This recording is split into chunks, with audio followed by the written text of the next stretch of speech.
Hello, good morning. সবাই কেমন আছো? আশা করি সবাই ভালো আছে এবং সুস্থ আছে। তৌফিক মিত্র ব্লগসে তোমাদের অনেক অনেক স্বাগত, অনেক ভালোবাসা দিয়ে আরেকটা নতুন ব্লগ নিয়ে চলে এলাম।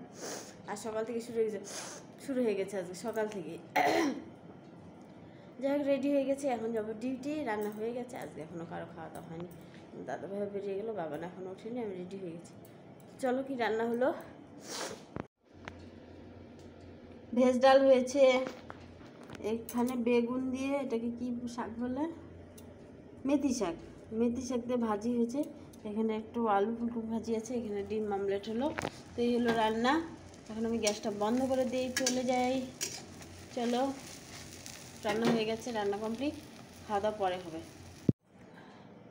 তো আজকে আর জামা কাপড় কাছাকাছি করা যাবে না, আজকের দিনটা সাবধানে থাকতে হবে।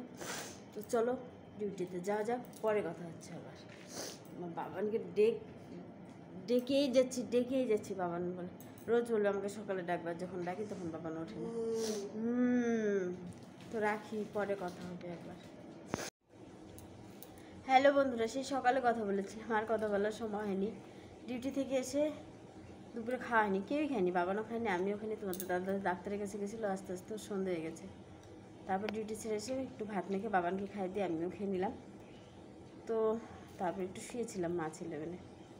তো এখন রুটি করছি, রুটিগুলো হয়ে গেছে। তো চলো, রুটিগুলো হয়ে গেছে। এখানে পরোটা ভাজছি, বাবানকে দিয়ে দিয়েছি, পরোটা খাচ্ছে। পুরো গেলে নাকি রে। তো পরোটাটা হয়ে গেছে, চলো নামিয়ে নেই। চিনি পরোটা করছি, চিনি পরোটা। বাবানের যেটা ফেভারিট, আমারও খেতে খুব ভালো লাগে। তো বাবানকে দিয়ে দিয়েছি একটা, বাবান একটা দেয়। তো বাবান পরোটা খাচ্ছে, চলো আর দুটো আছে, হয়ে গেল। পরোটা দুটো ভেজে নেই, পরোটা দুটো করে নেই, আর দেখি কি করা যায়। তার সাথে একটু রুটি। আর আমার তো খাবার একদমই ইচ্ছে নেই, হাতে হয়তো আর খাবো না, খেলো একটা পরোটা খাবো শুধু। আমার বাবানকে খেতে দিয়ে দিচ্ছি, পরোটাও খাচ্ছে। তো চলো ফটাফট রান্নাটা কমপ্লিট করে ফেলি। হ্যালো বন্ধুরা, তো এলবিটা শেষ হয়ে গেল। সবাইকে এবার গুড নাইট বলার পরে অলরেডি তোমাদের দাদাভাই ঘুমিয়ে পড়েছে, বাবান ঘুমায়নি, আমি ঘুমাইনি। বাবান একটু ম্যাগি করে খেলো, ও রাতের বেলা একটু কিছু না করে খেলে ভালো লাগে না বলো। আজকে আবার বলছি কি, কালকের থেকে আজকের ম্যাগিটা আরও বেশি টেস্টি হয়েছে। আমি বলছি নিজে রান্না করে নিজেই বলছিস, যদিও ম্যাগিটা ভালোই করে, খারাপ করে না। আর কী বলো তো, সব কাজ শিখিয়ে রাখতে হবে বলো, ছেলে হয়েছে তো কী হয়েছে, সব কাজ শিখিয়ে রাখা ভালো। সেই কারণে ওকে দিয়ে মোটামুটি একটু চা করানো, কোনো দিন সন্ধে দেওয়া, এসব করাই আর কি, যাতে সব কাজ শিখে। খাওয়ার পর থালাটা উঠানো, জায়গাটা মুছে রাখা, এগুলো শিখাচ্ছি। কারণ ঘরে তো আর কেউ থাকি না, আমরা তিনজন ছাড়া। সেই কারণে অভ্যাস না থাকলে পরে করতে চায় না। তো এখন অনেকটাই অভ্যাস হয়ে গেছে। কোনো দিন চা করে আমাকে ডাকবে, মা তাড়াতাড়ি ডিউটি ছেড়েও চা হয়ে গেছে। শরীর না ভালো থাকলে তো করতেই হবে বলো, যেহেতু আমার মেয়ে নেই।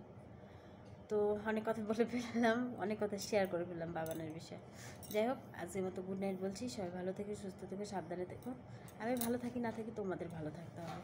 আমি ভালো না থাকলেও তোমাদের সাথে রোজ কথা বলতে চলে আসবো রাত্রি 10টায় এলবিতে, ঠিক আছে? আজকে ঘুমিয়ে পড়ি, 1টা বাজতে 5 বাকি। আর রাত জেগে থাকলে কালকে সকালে ডিউটি যেতে পারবো না। সকালে উঠেই আমাকে গালি খেয়ে বকা খেতে হবে গো। ডিউটি যাওয়ার টাইম হয়ে গেল, এখনও ঘুমোচ্ছে। কী করবো বলো, ঘুমোতে অনেক রাত হয়ে যায়। তারপরে শুভ বাবান বলবে, মা চলো একটা সিআইডি দেখি। এত রাত, কালকে আমি ঘুমিয়ে পড়েছি, ও দেখছে বলে আমি আজকে বলছি আমি তোমাকে ডাকছি আর তুমি ঘুমোচ্ছ, আমাকে তুই দেখ আমি ঘুমিয়ে পড়লে। ও তো এখন স্কুল নিয়ে, ও তো অনেকটা সময় অবধি ঘুমোতে পারে, তো আমাকে তো ডিউটি টাইমটা ধরতে হয় বলো। যাই হোক, আর কথা বলবো না, অনেক কথা বলে ফেললাম। Tata, bye bye. কালকে আবার সবার সাথে দেখা হচ্ছে, ঠিক আছে? সবাই কিন্তু ভালো থাকে, আর তোমাদের দাদাভাই তো সেই নাটক আছে। বাই।